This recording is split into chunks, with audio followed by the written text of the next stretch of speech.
सरकारला एक शेवटची विनंती करतो, मायबाप, सरकार आणि मुख्यमंत्री साहेब, आमची आतापर्यंत सहकार्य केलं तसं आमच्या मरण उपोषणाची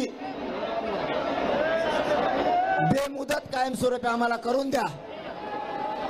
हे एक, आम्ही तुम्हाला सहकार्य करायला तयार आहेत. नसता मंगळवारपासून आणखीन करोडो मराठी इकडे येणारच. दोन, आमच्या सगळ्या मागण्यांची अंमलबजावणी करा ही तुम्हाला विनंती आहे. इथं करोडो लोक घेऊन आलोत म्हणजे माझ्यात बोलत नाहीयेत. मुख्यमंत्री साहेब, आणखीन तुमच्या हातातून संधी गेलेली नाही. मराठ्यांचं मन जिंकायला तुम्हाला संधी आहे. मराठ्याच्या नाराजीची लाट तुमच्या अंगावर घेऊ नका. मला आणि माझ्या समाजाला फक्त आरक्षण पाहिजे. आणि ते जर तुम्ही त्याच्यात राजकारण करणार असाल तर तुम्ही गोळ्या घातल्या तरी मनोज जरांगे यांचं हटत नाही. मी याच ठिकाणी उपोषण करून मेलो किंवा तुम्ही मला जेलला नेऊन जरी टाकलं, मी जेलमध्ये सडल, जेलमध्ये आमरण उपोषण करीन, पण मराठ्याच्या डोक्यावर गुलाल टाकल्याशिवाय आता हटणार नाही.